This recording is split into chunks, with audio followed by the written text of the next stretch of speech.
So sa video presentation na to guys ay ipapakita ko po sa inyo ang dual booster pump with auto manual mode operation using pulse and latching relay and float switch. So dito guys, ina-upgrade ko po lang yung una kong video dahil auto mode lang po yun. So dito guys, nilagyan ko po siya ng manual. Pag once na naka-manual po tayo, ay may selector po din tayo sa mga pump or sa pump na ating gagamitin. May existing wire na po na naka-fix, no? So, nilagyan ko na po siya para mabilis po tayo. Okay? So, gumamit po tayo ng dalawang circuit breaker, dalawang magnetic contactor with overload relay, isang pulse relay na single pull, and dalawang general purpose na relay. So, yan po yung ginamit natin. At dalawang float switch. Ito po ang signaling float switch and ito naman yung monitoring float switch. So, itong monitoring switch, naka-install po ito sa ating main tank. Itong signaling switch, naka-install din po ito sa reservoir tank. Okay? Ito po yung naka-install doon sa taas ng ating building. Ito po yung ating selector pump. Ito yan. Pump 1, pump 2. At itong isang selector switch guys, ay ito po yung sa auto manual mode. Okay? So, pag ganyan guys, nakaselect po siya sa manual. Pag dyan naman guys, naka-select po siya sa ating auto mode. So pag naka-select po tayo sa manual mode, may pilot indicator po din tayo na naka-indicate doon na manual mode tayo. So dito naman sa kabila guys, pag isi-select natin siya sa manual or auto, ito manual, ito naman yung auto. Pag isi-select natin siya sa auto, ito naman guys ang nag-i-indicate na naka-auto mode po tayo. Okay? So, nilagyan ko na po siya ng mga wire para mabilis po tayo matapos. Okay? So, ito naman yung ating mga lead indicators. Okay? Or mga pilot indicators natin, guys. Ito po yung ating off indicator.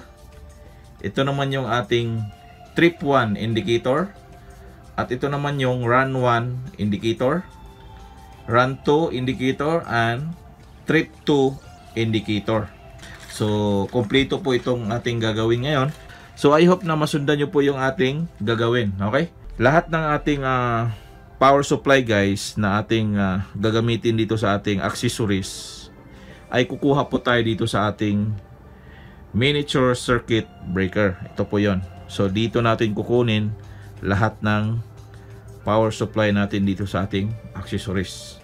So, bago po tayo magsimula sa ating gagawing pagwawiring, make sure guys na ang ating circuit breaker ay naka-off.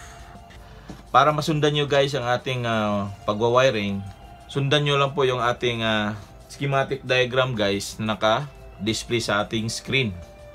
So, sundan nyo lang po yan. Okay, so base dyan sa ating schematic diagram guys. So, ating line 1 guys, ito po yon.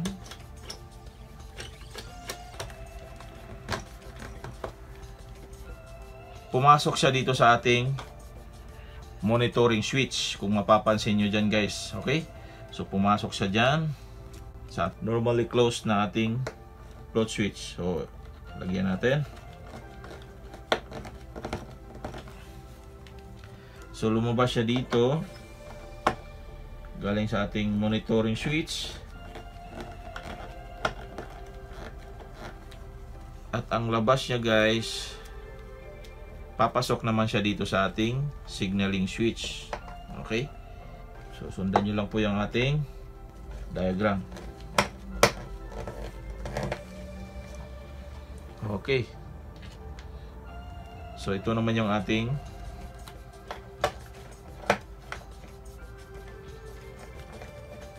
so, ngayon guys, uunahin natin yung auto mode. Yung auto mode na function. Okay, galing dito sa ating signaling switch ay papasok po siya. Lagyan natin siya ng jumper. Ay papasok po yan sa ating sa R2 normally close. So dito tayo guys.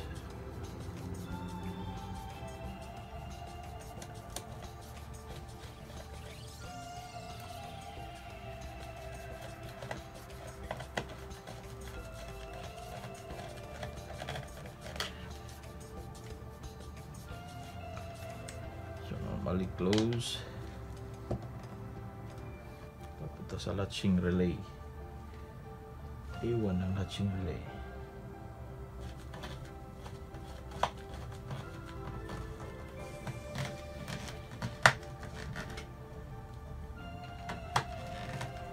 Okay.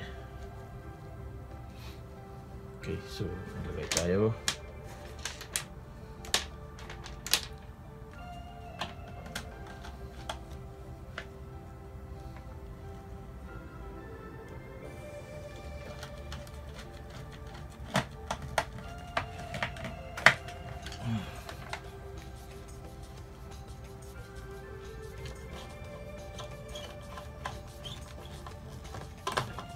Okay, yan po yung line to.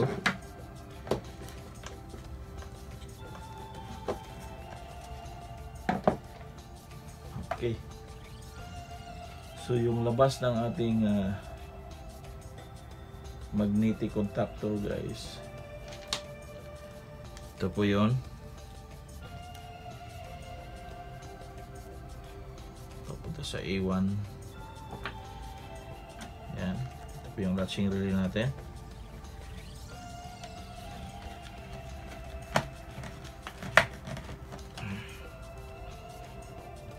Okay. So ito, guys, papunta sa ating magnetic contactor number 1. Sa A1 ng ating magnetic contactor number 1. Okay, dito yan.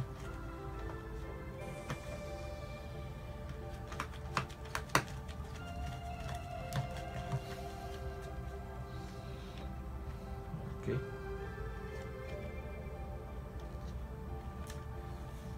At ang labas ng ating, ito po yun, A2.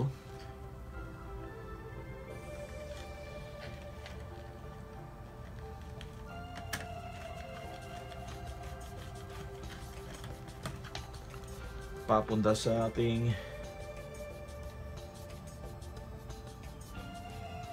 overload relay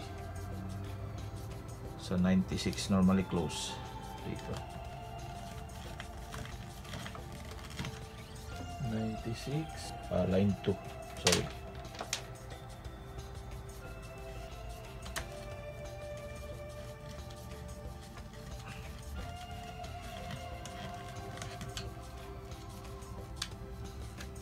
Okay.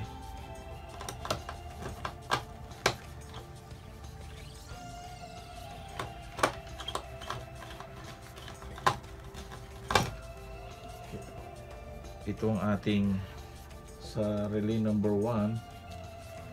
Ito po yun, lagyan natin siya ng, isasabay natin siya dito sa ating magnetic contactor number 1.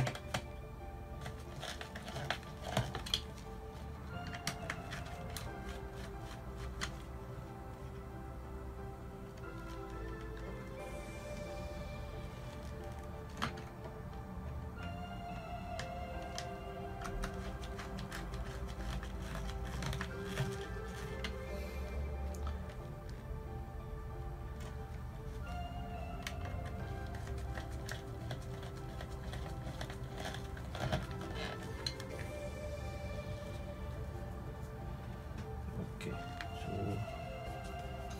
sasabay po to sila.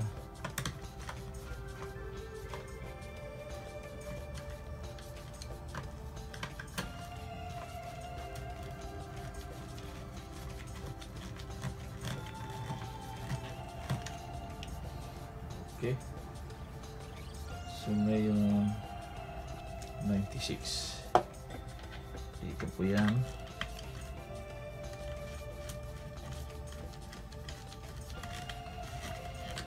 Papasok po siya sa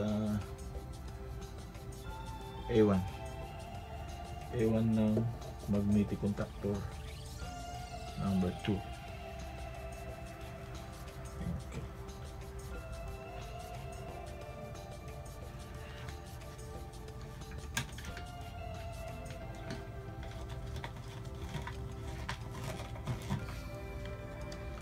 Okay. So A2, yung A2 natin, guys.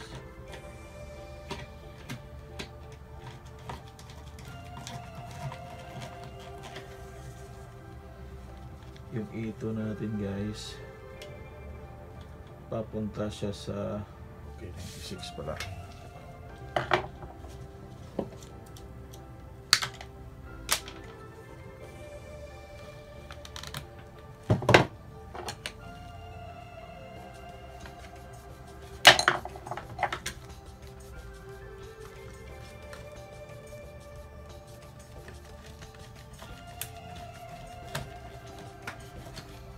Okay, so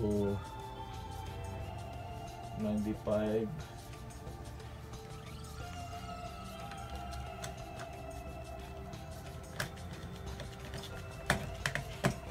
papunta sa ating R1 na normally close.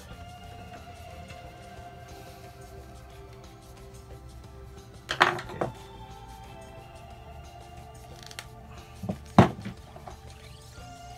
Ito yun.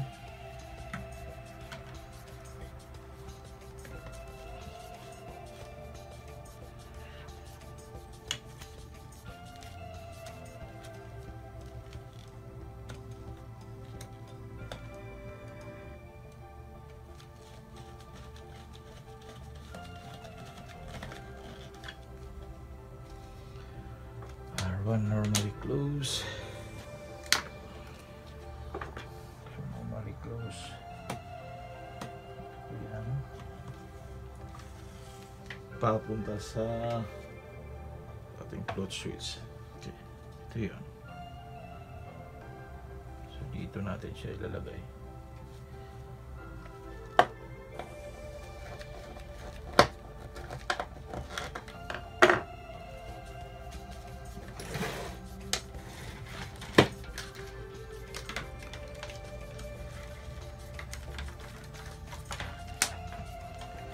So pag ganyan guys, yan po yung auto.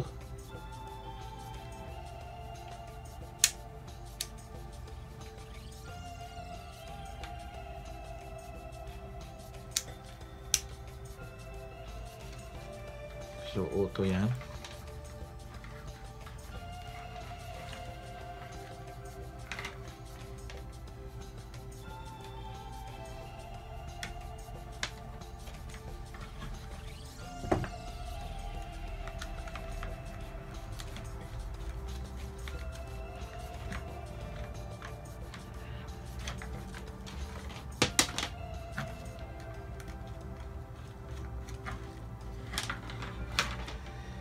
So ito po yung ating auto.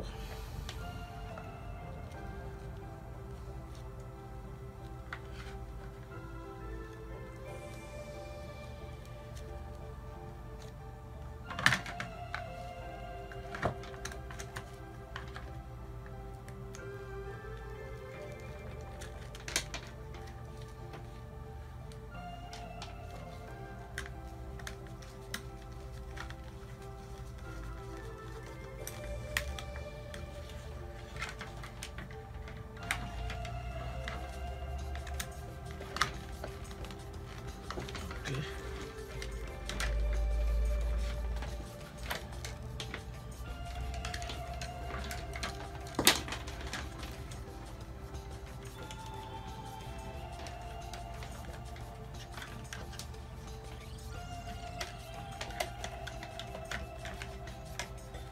Okay.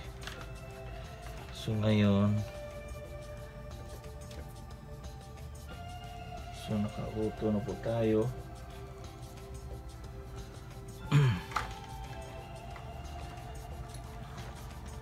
So ang susunod guys, pag manual, yan po yung ating manual.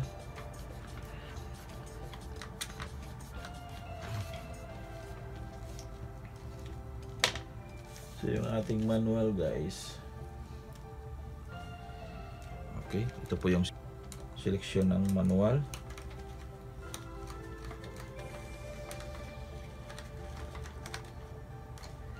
Papasok po ito sa ating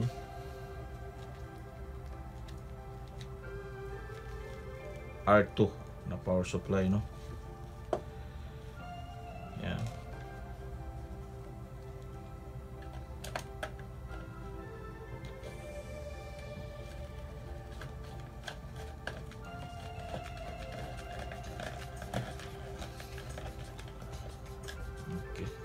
R2.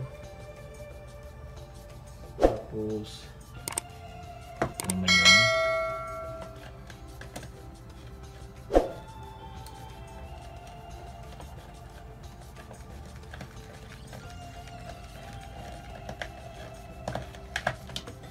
Okay, so kukuha tayo dito sa line 2. Dito na lang natin kukunin dahil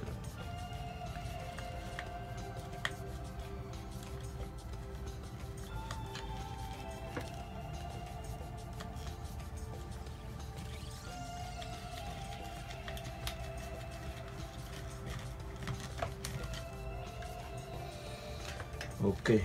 So ngayon guys, so dito sa R2 kukuha din tayo ng normally open. Papasok dito sa ating manual selection. Papunta sa R2.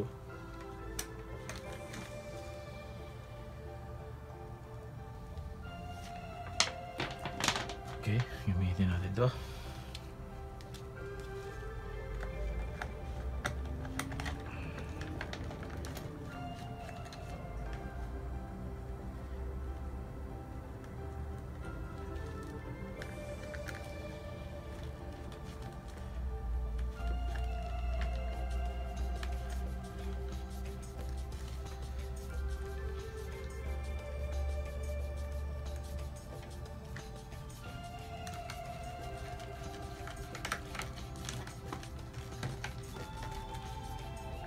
Papunta sa normally open.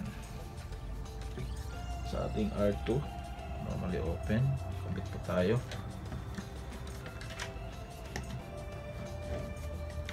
So dito tayo normally open.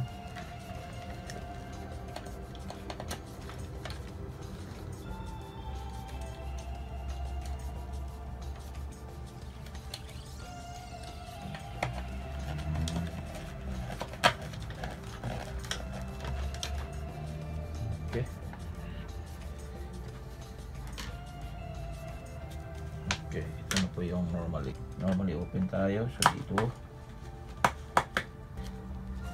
So dito na po tayo sa common ng ating selector switch ng pump.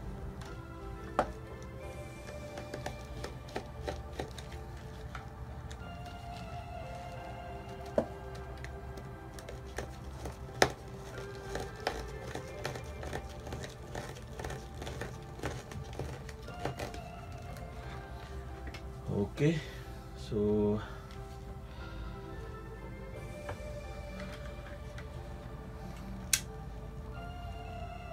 pag ganyan, yan po yung pump 1, ito po yun, yung pump 1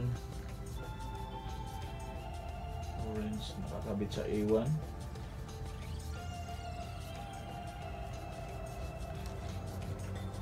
Okay, ito po yan.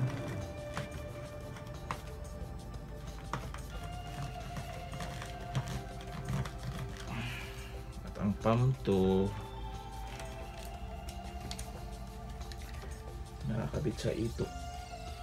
Yes, pump 2 is nakakabit sa ito.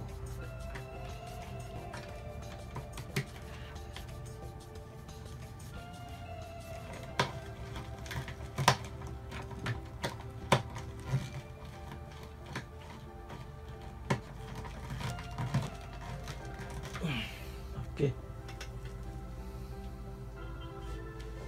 So, yan na po.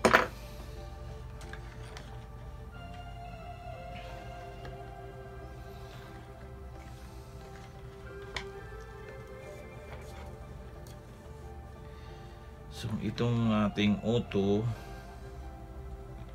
pag auto guys, dito natin yan ikabit. Okay, sa line 2.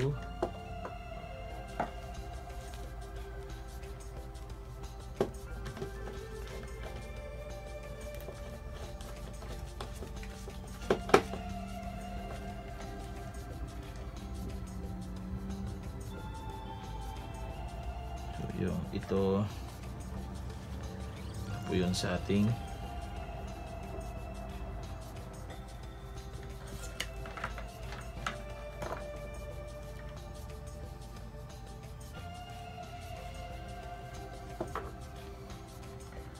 So sundan nyo lang yung ating schematic diagram guys ha.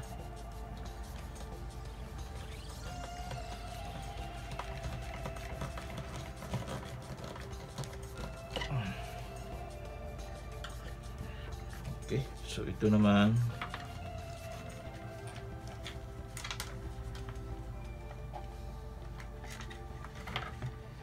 yung ating manual indicator natin guys.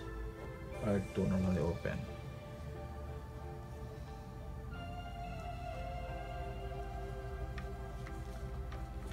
R2 normally open. So dito yan.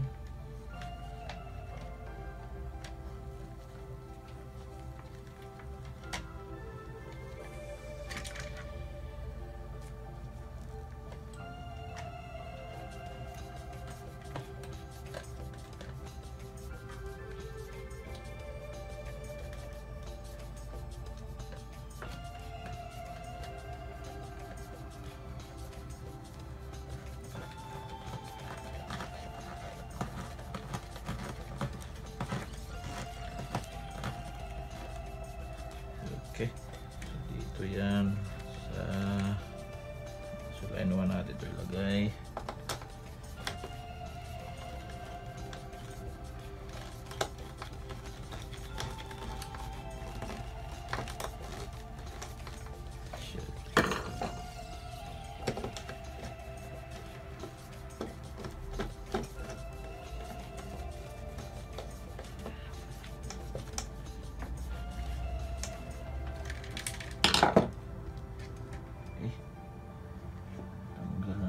Ito.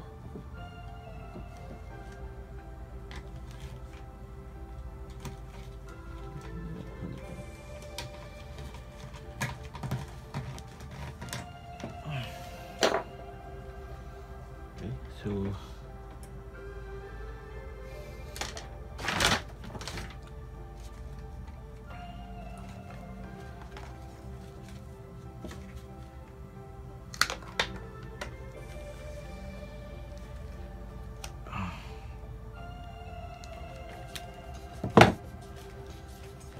natin siya sa line 2.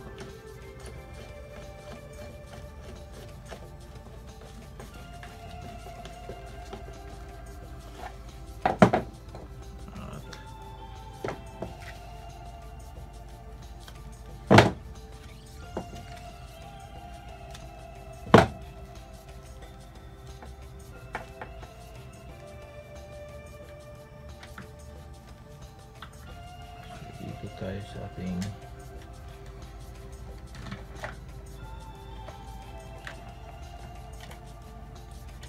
sa R1 normally open. Ito yan.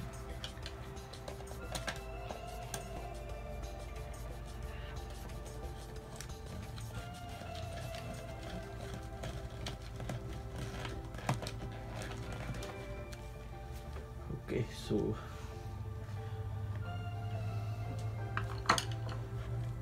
dito na lang tayo sa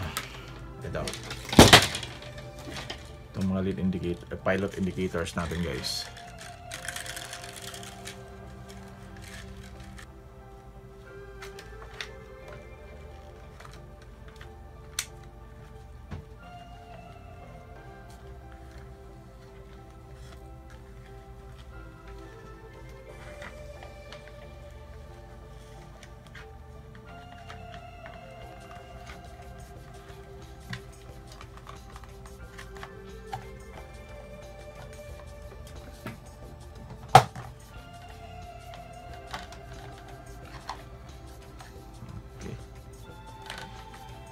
Tapos na po tayo dyan.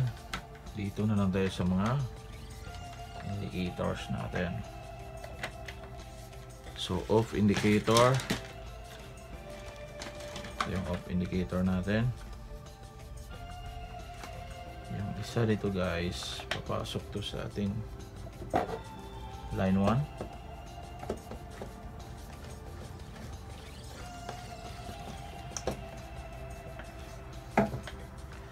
At ito guys,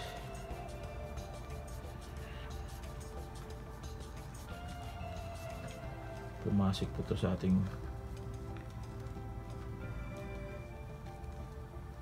normally close.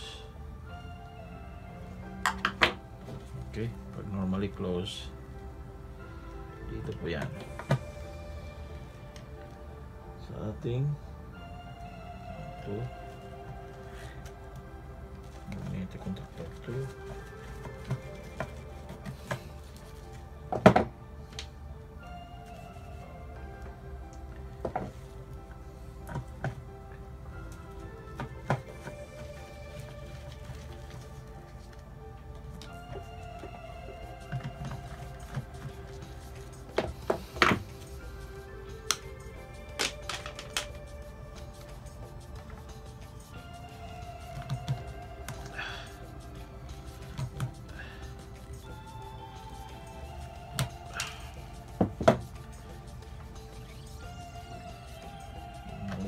No?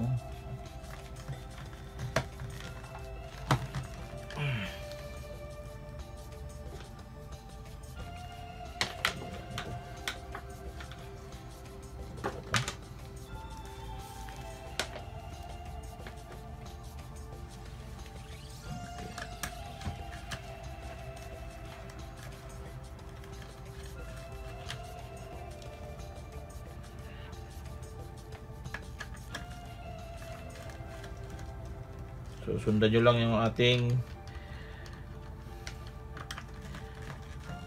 schematic diagram guys ha, na naka-display sa ating screen. Nandito na po tayo sa off indicator.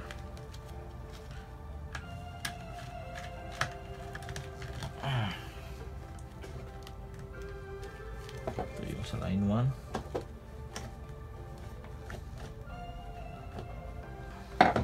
Okay. So off indicator tapos na. So dito tayo sa trip 1. Okay. So pag trip 1 guys, ito po 'yon. So sundan nyo lang po yung connection ng ating trip 1. Pag trip 1 guys, nakakonect po yan sa ating magnetic contactor na overload relay na normally open. Okay, dito natin siya ilagay.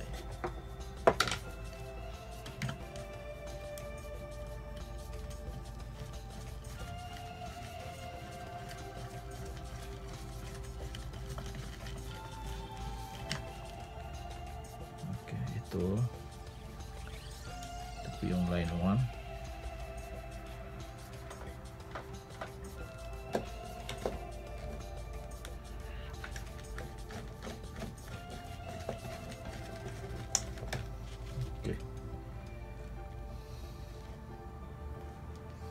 Kukuha tayo ng dito tayo guys.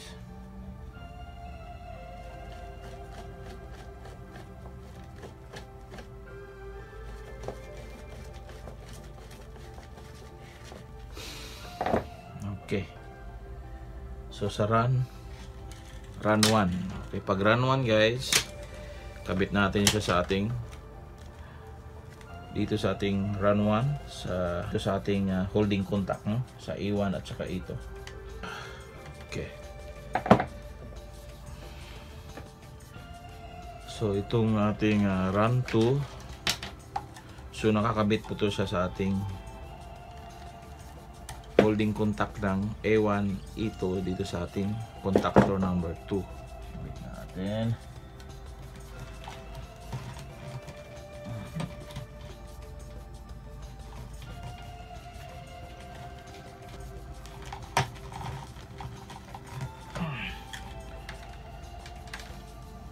Okay.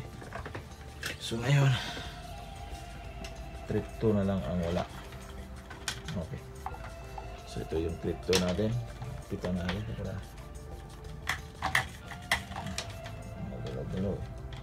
so sa trip 2 guys, ito po yon. So dito sa normally open ng ating overload relay. Okay, so ilagay natin yung isa.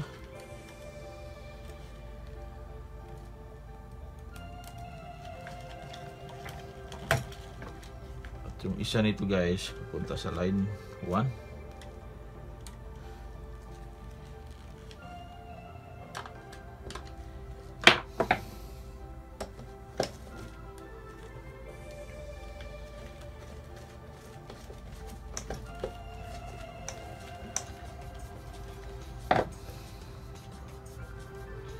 Maglagay tayo ng isa.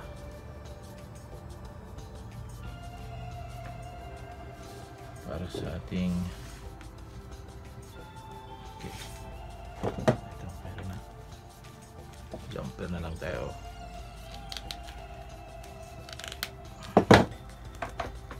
Second one yan.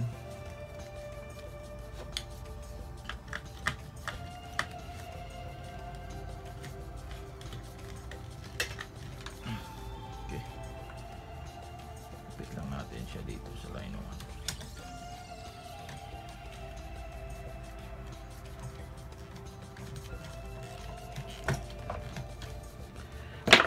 Okay, so arrange muna natin.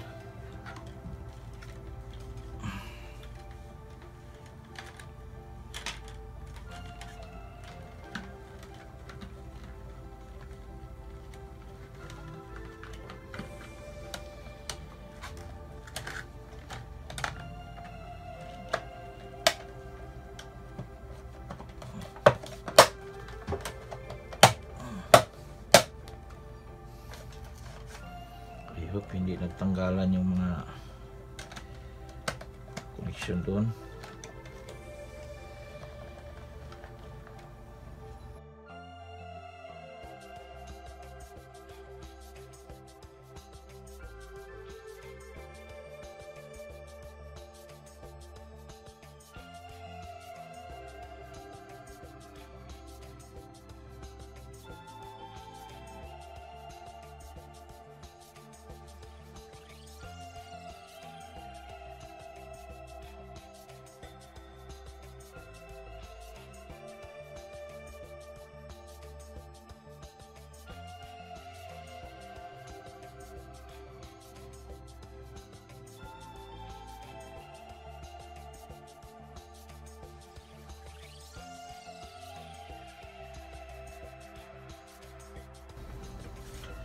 Okay, so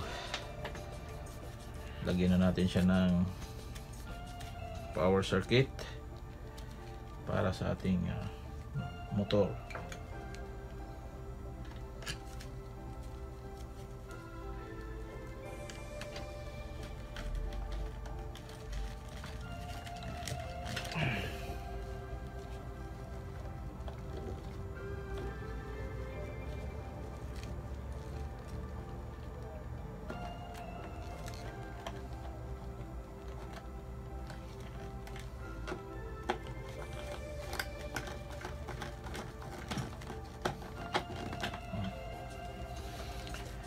Power circuit.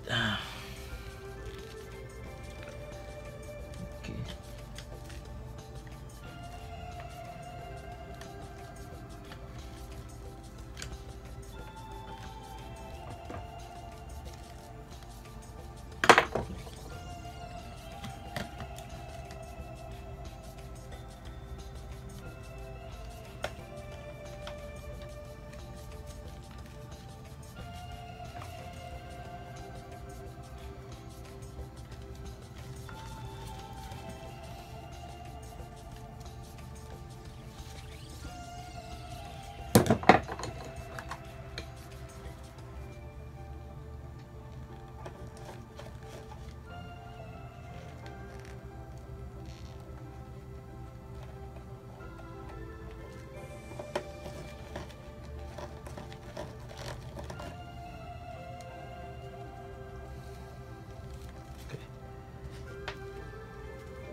Okay. So tapos po tayo guys. So ngayon arrange muna natin to.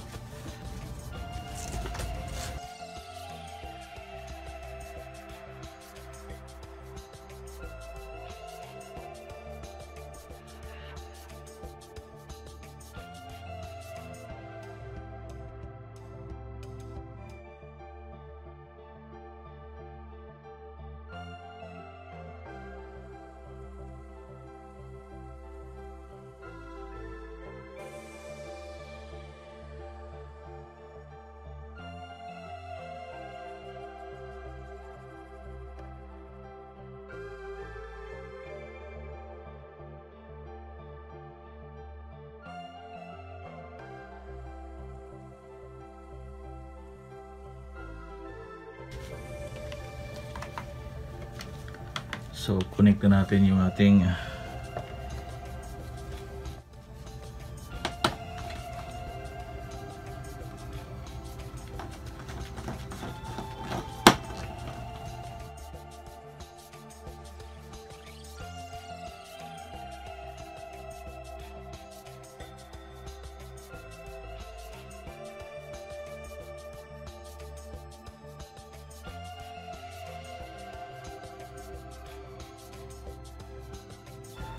power supply na po tayo. Ito po yung ating pump 1 at ito naman yung ating pump 2. Okay? So I hope na makita nyo dyan guys. So itong wiring connection na to guys ay tinatawag ko po itong dual booster pump with auto manual mode of operation using pulse relay and float switch. So may manual mode po siya guys. Pag manual mode, may selector switch po tayo na pump 1 or pump 2 ang papaandarin natin. Pag naka-auto mode tayo guys, mag-alternate po yung ating operation sa pump 1 at saka pump 2. Okay? Ito po yung ating monitoring switch, which is naka-install po ito sa ating main tank or main source ng ating tubig, no? So ito naman yung ating signaling switch. So ang signaling switch natin guys ay naka-install po ito sa ating base tank or ano ba yung pinaka source ng tubig nyo dun sa taas. Ito po yung naka-install doon. Okay?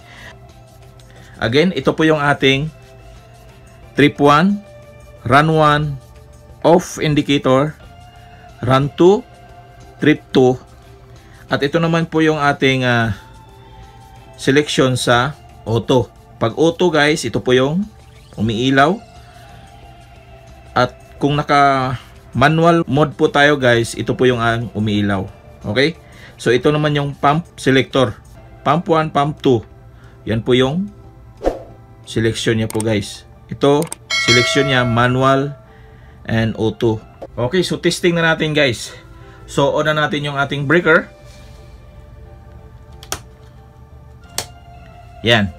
Off indicator po tayo. So ibig sabihin wala pang gumagana na motor. So ready na po yung ating system. So ngayon guys, unahin natin yung ating automatic. Okay? So pag auto, yan. Pag ibaba natin to guys, ito po yung nasa taas. Ibig sabihin pag ganyan guys, puno yung ating tubig doon sa ating water tank. Okay? So ibaba natin to guys. So umandar yung ating pump 1. Okay? Umandar yung ating pump 1. So now once na napuno yung ating water tank doon sa taas guys, or reservoir na nasa taas guys, tiyot itong tataas. Yan. Okay? Pagbaba nito guys, ang susunod na aandar yung ating pump 2. So baba natin. Okay? So umandar yung ating pump 2. At ito po yung indicator natin na naka-auto po tayo guys. Ito po yung auto mode na pilot indicator. Puno ng ating reservoir tank. So ito po guys, unti-unti po to siyang tataas. At automatic na namatay yung ating motor. Okay? So once na may gumamit dun sa ating tubig, dun sa ating water tank, ito po guys ay bumababa rin. Ito no? Ito po. So ang susunod na aandar dito, yung ating pump 1 ang susunod na aandar nito pag once na ito po ay bababa ulit. Yan. So gumana po yung ating indicator na run indicator, run number 1. So naka-auto po ang mode niya po guys. Okay, naka-auto po yung mode na yan. Kunwari napuno ng ating water tank, ito po ay yan, namamatay siya, no, automatic. For example, may gumamit doon sa ating tubig, no, yan, bumaba siya. Okay, so dahil naka-auto mode po tayo, kunwari guys na biglang uminit yung ating pump 2. Okay, bigla siyang uminit. So pag once na ma-detect ng ating overload relay yung problema ng ating motor, so iti-trip off niya yung ating motor, no? So iti-trip ng ating overload relay para maproteksyonan niya yung ating motor. Yan. So umilaw yung trip 2 dahil yon po yung gumagana na motor. At kung na-check na natin yung ating motor at na-confirm na natin na wala siyang problema, so i-reset lang natin yung ating pause button dito sa ating overload relay. So automatic siya aandar ulit. Okay? For example, napuno na yung ating tubig doon sa ating water tank. Ito po ay tataas. So ang susunod na aandar nito guys, yung ating pump 1. Testingin din natin yung pump 1 natin. Okay? So kunwari bumaba yung tubig. So gumana yung ating pump 1. So testingin natin guys yung kanyang overload protection kung gumagana po ba. So ngayon guys, for example, uminit yung ating pump 1, no? So pag once na ma-detect ng ating overload relay na mainit po yung ating pump 1, so iti-trip off niya dito sa ating overload relay, no? So makikita mo na naka-trip. Yung trip indicator natin guys ay umiilaw. So ibig sabihin may problema yung ating motor. So ngayon guys, pag once na na-confirm na natin ulit na ang ating pump 1 ay wala siyang problema, so ang gagawin natin guys ay i-reset lang natin yung ating reset button, no? Yan. At umaandar naman siya ulit.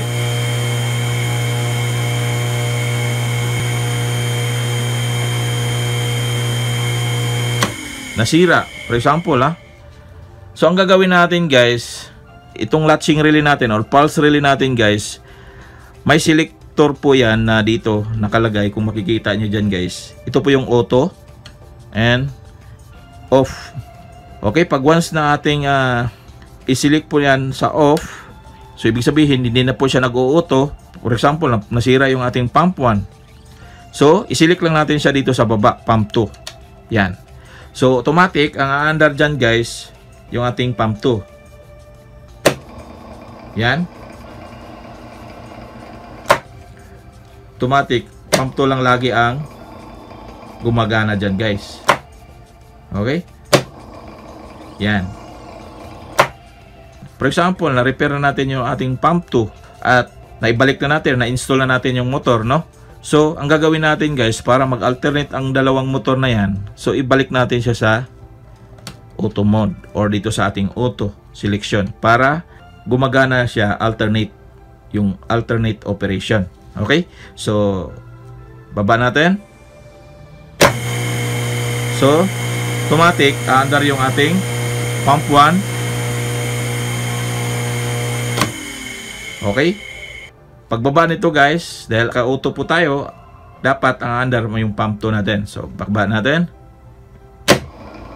So, gumana yung ating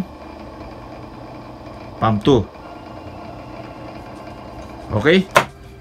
So, for example guys, nasira yung ating float switch or yung ating signaling switch. Wala po tayong magamit kaagad, no?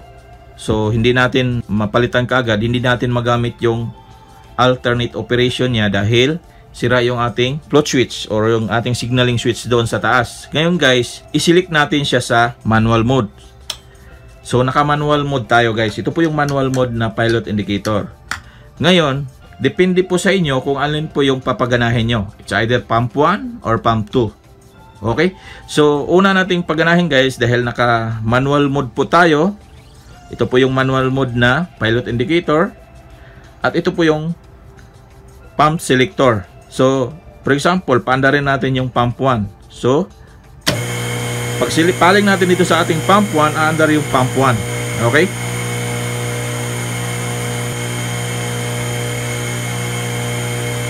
For example, ang gusto mong paganahin ay ang pump 2. So, isilik lang natin siya sa pump 2.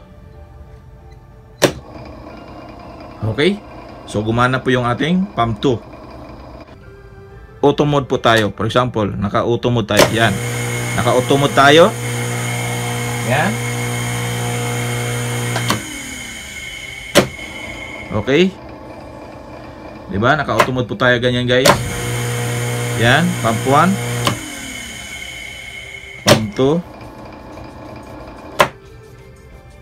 Pump 1. For example guys, may nagpindot dito sa ating pump selector. Diba naka-auto mode po tayo? So, kahit saan natin ipaling yung ating pump selector, wala pong maging epekto, no? Walang problema. Nilagyan po natin siya ng protection para wala pong maging aberya sa ating control. So, kahit mo siya ipaling dyan, yan, kahit saan mo ipaling dyan guys, walang interruption or walang problema na magagawa mo, basta yung ating auto manual selector ay for example naka auto mode po siya. So kahit i-manual mo yan dito sa ating pump 1, pump 2 na selector, wala pong maging problema. Okay? So for example, yan, manual, yung pump 1 natin gumagana, pump 2. Okay? Pag i-select natin siya dito sa ating manual mode, for example, paganahin natin yung pump 1. Okay? Gumana yung pump 1. For example, gamitin natin yung ating pump 2. So, i-select lang natin siya, pump 2.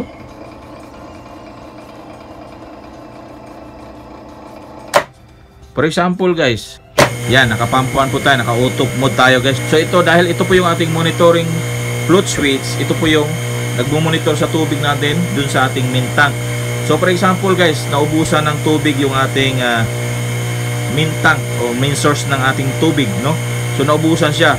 So pag once na maubusan ng tubig yung ating main tank, for example, ito, ibababa natin to. Naka-auto tayo. So automatic namamatay yung ating motors. So kahit up and down mo pa yan, so hindi mo siya mapapagana, no? Dahil walang tubig hindi mo siya mapapagana dahil walang tubig. Kahit i-manual natin guys, wala siya kasi wala siyang tubig. So hindi natin siya mapapagana. For example, nagkaroon na ng tubig yung ating main tank. So ito po ay tataas ulit. Ito po ay tataas. So aandar yung ating pump 2. So pag once na napuno na yung ating water tank sa taas, ito po ay tataas. At pag baba ulit, yan, nag-automatic na naman sila basta may tubig, no? Yan po ito po yung pinaka safety switch natin para maproteksyonan natin yung ating mga pump while nagre-repair sila at naubusan ng tubig yung ating main tank. So may tendency na masusunog yung ating mga motor kung wala po tayong monitoring float switch na naka-install doon sa ating main tank. Okay? So yan po yung pinaka purpose niya, bakit siya naka-install, no?